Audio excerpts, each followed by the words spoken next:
Coming up in this episode of Behind the Sound. Oh, you don't want to just sing over the actual song like these lazy ass rappers do? Exactly, right? And then now the clip comes and you're out here screaming, cupping the mic. You know what I mean? Yeah. It's going down, people gather around. Grab a mic, let's rap, it's behind the sound.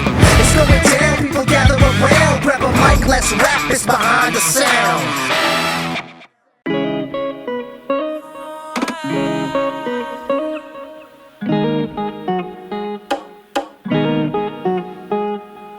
Poolside chillin' in Miami. Penthouse suite, did you give up on a Camry? Lately it's so hard, so hard. Feel like you never understand me. When you all up in the club feeling friendly. Trust in your friends who never been loved. I'm falling in love with a broke boy nigga. Now you claim the city girl with no plan B. We used to dream about love. Now that I'm calling your bluff, baby. I wanna know how many times you knew. And you got plenty guys who do it. Call for me when you're ready to go. Never giving it up, but tell me loving each other. Drop BD surprisingly on two shoes. Fly with me privately to Beirut. I'm feeling that it's never enough, cause you're running the club and go and find you another. But when the love go dry, it's over. Sick and tired, I'm sober. I still wanna hold ya. But now you're poolside chillin' in Miami. Penthouse suite, did you give up on a Camry? Lately it's so hard, so hard. Seem like you never understand me.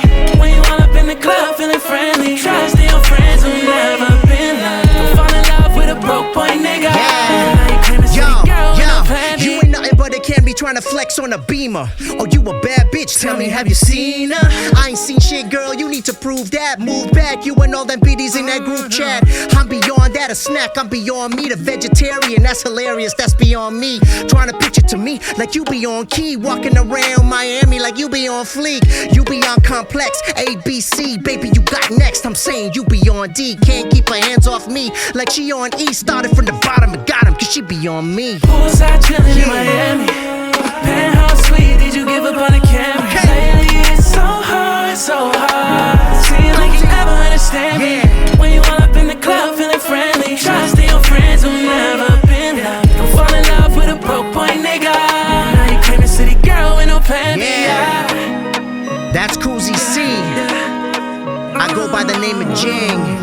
And we are live on Behind the Sound, baby. Yeah.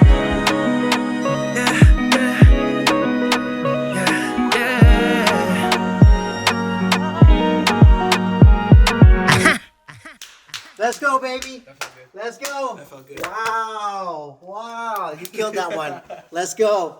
What is going on, everybody? Welcome to this episode of Behind the Sound. I am your host, RJ Quee, and I am so pumped to introduce this next guest. He has a record out right now, Heartless Romantic, and we just performed one of the dopest singles off of that record. He let me bless the track with a verse, and I'm so grateful for that. He is WCMA nominated, and he is one of the dopest artists to ever do it out of Calgary. Ladies and gentlemen, Kuzi Cee in the building. What up, what up? How you doing, bro? I'm doing good, bro. Thank you for making your way from Calgary. I appreciate it. Of course, thank you for having me. And thank you for blessing the song with that verse, because damn. Man, I had to, I probably rewrote it a couple of times. You know, I had to like make sure that I came correct because the track is fire. Hey, you developed the story nicely. Thank you, man. Very nicely, Thank you. very poetic. So what is the story about? Tell us what the song is about and kind of the background of it. So the song, it's that crash out moment. You know, when you're talking to Shorty or whoever you are talking to,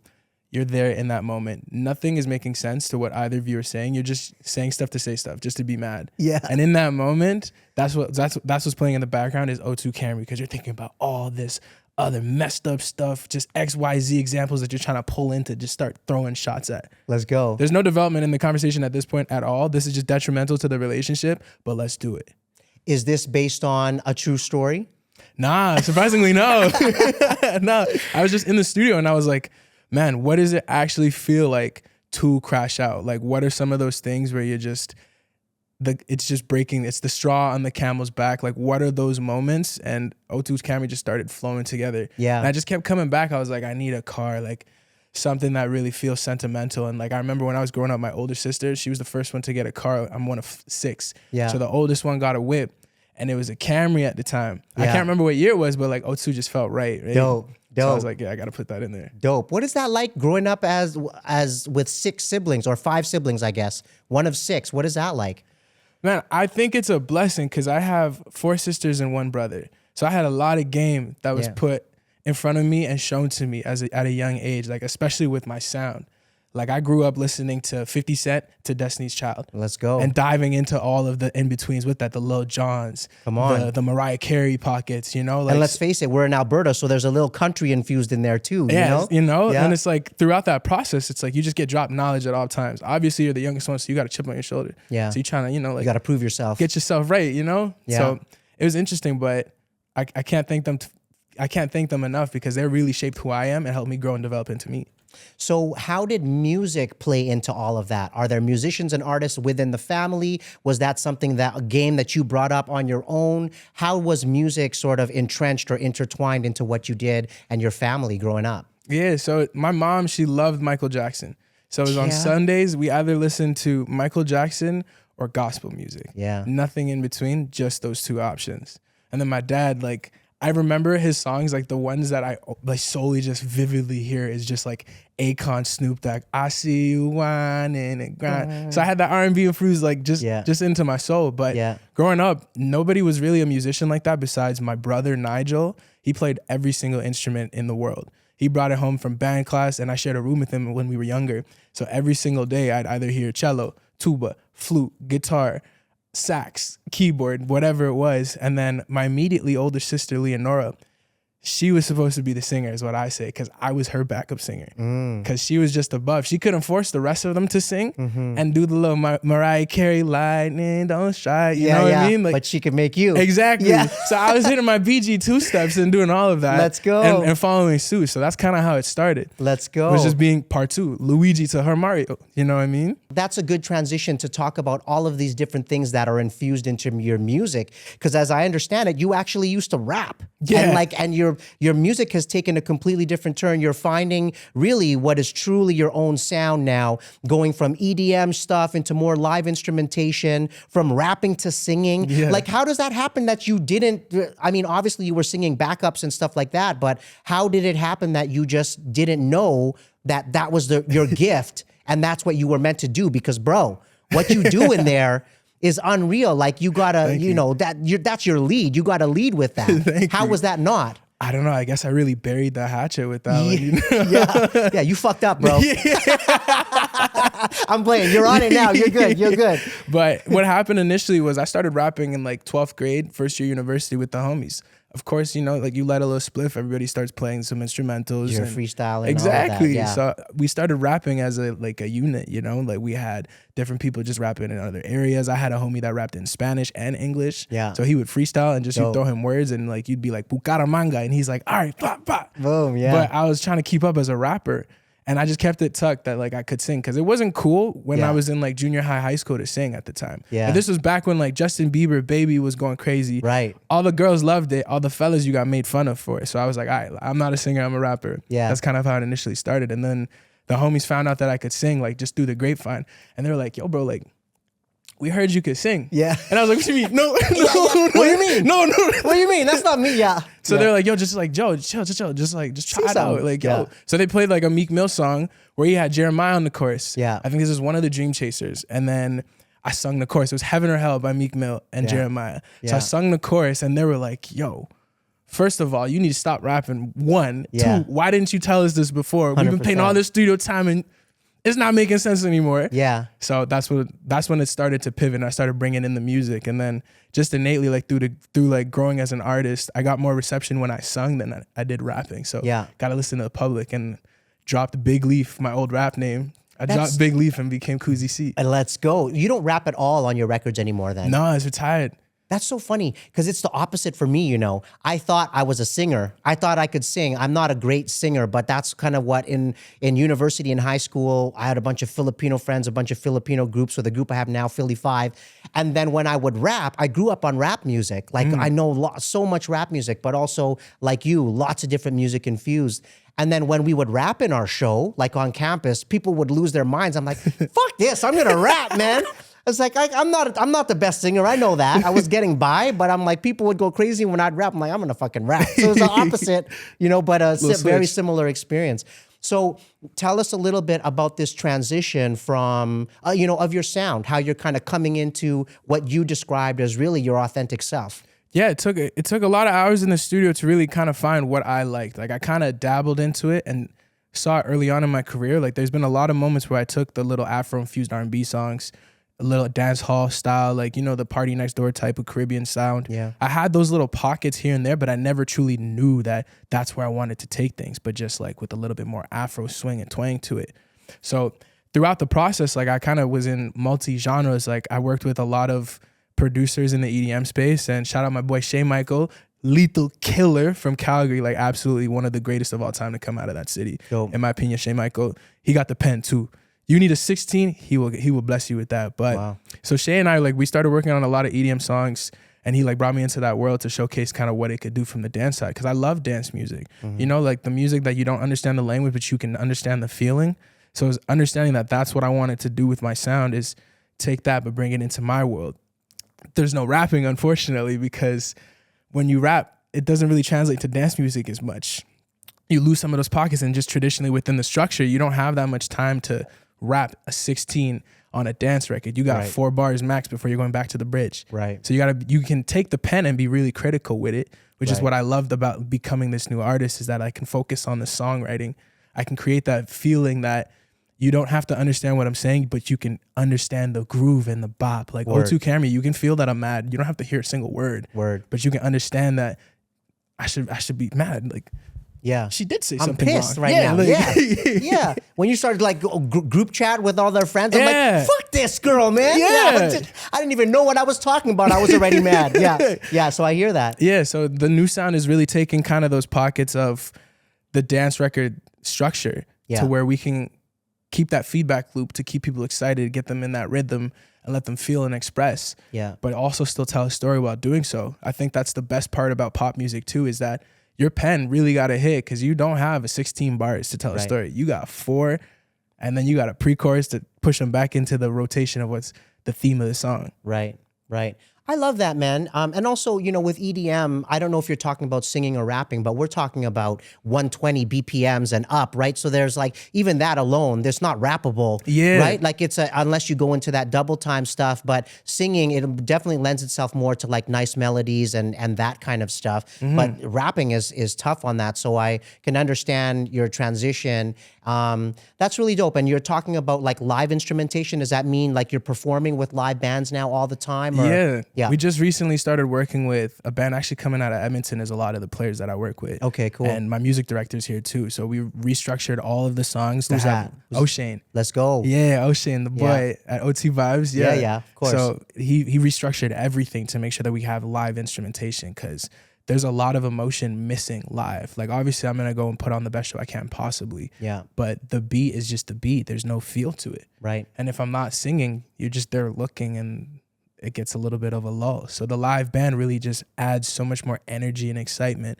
and it can start pushing that heartbeat to like keep going and like ride the roller coaster of love, which is essentially what I like to dedicate my shows to, is just like the ups and downs and ever in betweens of falling in love. Dope. Is that a common theme throughout your music? Are they love stories? Yeah, it's always gonna evolve to some sort of love story, is what I figured out. I tried to not write love songs for a bit, and I just realized that love is just something that everybody understands, right? Everybody knows the love you have for your best friend, the love you have for the person you want to spend the rest of your life with, love you have for your siblings, your parents, whoever it is, your dog. So it's an emotion that we all can relate to. So why not just use that as a medium to express myself? So if I'm angry, let me describe it in a love story. Yeah. So maybe back, especially when I started rapping and singing, I would look at my school stuff. So I'd be like, I hate this economics test. So I made an entire song kind of describing my relationship with economics and being like, I don't understand From a love you. lens. Yeah, I don't understand you. I'm love, trying to teach me how to love you. You know what I mean? Yeah. So it's just the theme that I use as like a medium to describe my emotions. I love that. And it's such a universal language, right? Not only music, but the language of love is universal. And I love that you say pop music. You're WCMA nominated for a pop record. It's not hip hop R&B. You're not trying to like fit into this mold of what people might expect you to do. You really understand not only the artistry side of it, like you're obviously a dope musician, a dope singer. What I loved about you, Kuzi, is that you're prepared. You understand the business side of it. When you sent me that backtrack with the open verse, you sent me exactly what I needed. You knew that you're gonna leave your fills in there, left me an open verse, 16 bars, enough to like use it or take down. And you showed up early. You just understand the business side of what you're doing. And I appreciate how prepared you came into the studio and how easily you rocked that verse, because that's a big part that's missing with a lot of artists these days. And in this day and age, unfortunately, you have to be able to wear a lot of hats. You know what I mean? So what if there was some pieces of information, if there were 2 hot tips that you would want to give other artists in the industry that you are able to find success doing, what would you say to them? As cheesy as it is to put your hours in, it's not, oh, you're going to put 10,000 hours and become the master at your craft. You're going to put 10,000 hours in and understand when you need to go. And then you're going to do another 10,000 hours and understand when the next pivot is. It's not about, oh, I just need to get my reps in the gym. It's actually understanding the time under tension, equating it to working out of, I need to exercise this muscle a little bit more. I need to understand that the business side is ultimately what it is. Everybody in the music industry from this side is ones and zeros. Yeah. Right? There's no, oh, I love this, and like, okay, I'm gonna give him $100 million to have a record deal. Right. No, it doesn't work like that. Right. You need product to move A to B, and you need to understand the business side of things. So I would say put your hours in to understand where you want to fit within the music industry as an artist. Obviously, you're gonna find your sound throughout that, and it's an ever-growing thing. Like, you're not the same person 2 years ago that you are today. So put your hours in to understand where you want to take your music, and how to take that music forward is understanding the business element too, of the showing up on time, don't want to be on rapper time, and like being punctual, and making sure that you send emails back. Your community, there's a whole different world of business that people don't even consider when they talk about arts. You know, it's like the same way you'll be at someone's birthday, they'll be like, yo, just quickly do your song quick. And it's like, yeah, I'll for sure do that. I'll rock at it every moment. But I got to think from the business side too. I got to make sure I sound good here. Because if this video goes on to socials and I sound chopped, that's right. I'm the audio was crap, things you can't control, right? Exactly. So I'm going to show up with my phone that has all of my songs ready to go in case somebody's like, yo, perform. Yeah. But that's just from the professionalism standpoint. So, oh, you don't want to just sing over the actual song like these lazy ass rappers do? Exactly, right? And then now the clip comes and you're out here screaming, cupping the mic. You know what I mean? Yeah. Ugh, the worst. But I would say focus on your craft and learn how to develop that, and how it's going to pivot with the world, because it's ever changing. And the second thing I would say is, this is a business at the end of the day. 100%. Ones and zeros is what matters. Are you in the red or are you in the green? Let's go. The black, as the accountant side of people would say. So understand the business, keep working to push, and knock on every door. I love that, man. Time under tension. You're talking my language. You see the pull-up rings in the studio. I completely understand that. A big part of finding out what you like is figuring out what you don't like. 100%. Figuring out what you sound like, what you want to sound like, is maybe 5,000 hours of sounding what you don't want to sound like, right? And you don't know that until you've watched a video back of a performance, or you've heard yourself in the studio and be like, oh, that sounds terrible. Yeah. What, it doesn't even sound like me, right? And sometimes it takes 2 or 3 records, 50 to 100 podcasts to really figure out what that is. That's great insight for artists. Yeah, hopefully they can dive in and continue to find themselves and have fun doing it too. Let's go. A lot of this stuff is hard work, and I'm sure you can attest to this as well. Like, there's a lot of those dark hours and those dark moments, but as long as you're trying to prioritize the fun and put it down, if it ain't happening today, just put it down and go take a break. Yeah. Man, well, you seem super wise beyond your years, man. I appreciate you being here. Tell me what's next for Kuzi. What we got going on right now is I'm working on a lot of new music that's going to be rolled out now. We're going to empty the clip, so to say, and just once we start, we're not stopping. There's a whole bunch of music that we got lined up in the vault, whole bunch of videos. Got my guy here going crazy with the visuals. Yeah. And it's go time. That's just it. I'm going to come here. I'm trying to curate a whole new language of love is what we're trying to push. The heartless romantic era is coming to an end in terms of I'm gonna be heartless. Let me push some love and be the hopeless romantic for a little bit. I love it. Is that the name of the new record? Nah, I can't leave that one yet. Should be the sequel, though. It could be. Should be the sequel. Just like, yo, do you customize the records for the artist that comes? I'm like, no, but I should. Yeah, I'm going to now. Yeah. So you're full of good ideas, man. Anything else you want to add that would help close this interview for you? I would say follow me on all socials at Kuzi Cee, Kuzi space Cee. If you like that song at the beginning, that's my record called O2 Camry off of my latest EP, The Heartless Romantic. If you like love, hate love, you want to feel love, want to throw rocks at it, take it on a date, listen to that album. Maybe you'll find something there for you. And the O2 Camry remix live on Behind the Sound, also available everywhere. Kuzi available everywhere. My man is killing it. Thank you for being here. If you like what you saw and love what you heard, please make sure you follow, like, subscribe, do all of that good stuff. It really does go a long way. I'm so grateful for each and every one of you who tune in to these episodes. Thank you so much for being here, brother. You are absolutely killing what you're doing, for blessing the booth and for understanding the business and the music the way that you do. It's the reason that you're having the success that you are, and the only way is up from here. I'm grateful that I just caught you before you became a superstar, and make sure you come back, brother. Oh, for sure. I'd love to come back anytime. Appreciate you again for having me, and blessing O2 Camry with that verse. All right, take it easy, brother. Peace.